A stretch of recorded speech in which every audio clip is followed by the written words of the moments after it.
ഇത് ബാംഗ്ലൂരിലെ ഒരു കൊമേഴ്ഷ്യൽ സ്ട്രീറ്റ് ആണ് കേട്ടോ. വലിയ പ്രതീക്ഷയോടുകൂടി പോയതാണ് ഞാൻ ബാംഗ്ലൂർക്ക്, വലിയ രീതിയിലുള്ള പർച്ചേസും കാര്യങ്ങളൊക്കെ നടത്താമെന്നുള്ള രീതിയിൽ. പക്ഷേ ആ പ്രതീക്ഷകളൊക്കെ തെറ്റിച്ചു കേട്ടോ എൻ്റെ ബാംഗ്ലൂർ യാത്ര. പക്ഷേ വേറൊരു കാര്യം ഞാനിപ്പോൾ ഇന്ന് വീഡിയോയിൽ കാണിച്ചു തരാം. നമുക്ക് വെറൈറ്റി ആയിട്ടുള്ള ഫുഡ്സ് എക്സ്പ്ലോർ ചെയ്യണമെങ്കിൽ നല്ല രീതിയിലുള്ള സ്ട്രീറ്റ് ഫുഡിൻ്റെ ഐറ്റംസ് ഇവിടെ അവൈലബിൾ ആണ്. നമ്മൾ പോയ സമയം പെരുന്നാളിൻ്റെ സമയം ആയതുകൊണ്ട് തന്നെ ഉണ്ടായിരുന്നു കേട്ടോ. അപ്പോൾ നമ്മൾ ഇവിടെ നിന്ന് 2-3 ഐറ്റം ട്രൈ ആക്കാമെന്ന് കരുതി കയറിയതാണ്. പക്ഷേ ഇവരുടെ ഈ കളർഫുൾനെസ് കാണുമ്പോൾ തന്നെ നമുക്കൊന്നും ട്രൈ ആക്കാൻ തോന്നില്ല കേട്ടോ, വിശ്വസിച്ചുകൊണ്ട്.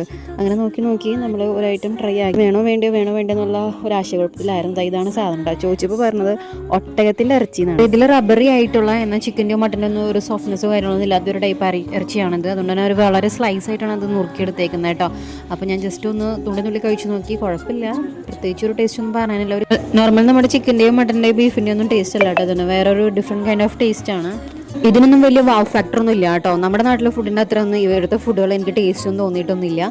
പറയണത് ഫുഡിൻ്റെ മഹാത്മ്യം എന്നല്ല കേട്ടോ, വേറെ കഥകളാണ്. പിന്നെ അത്യാവശ്യം നല്ല രീതിയിൽ ചാർജ് ഇവർ ഈടാക്കുന്നുണ്ട് കേട്ടോ ഇവിടുത്തെ ഫുഡുകൾക്കൊക്കെ. അങ്ങനെ ഞാനും ഒട്ടകഹ തിന്നുന്നു എനിക്ക് ഇനി എല്ലാവരോടും പറയാം. ലാസ്റ്റ് ഈ ഒരു മാംഗോ ജ്യൂസിൽ ഞങ്ങൾ അവസാനിപ്പിച്ചിട്ടോ. ഏകദേശം 100-120 രൂപയൊക്കെ ഈ ഒരു ജ്യൂസിനൊക്കെ അവർ ഈടാക്കിയിട്ടുണ്ട്.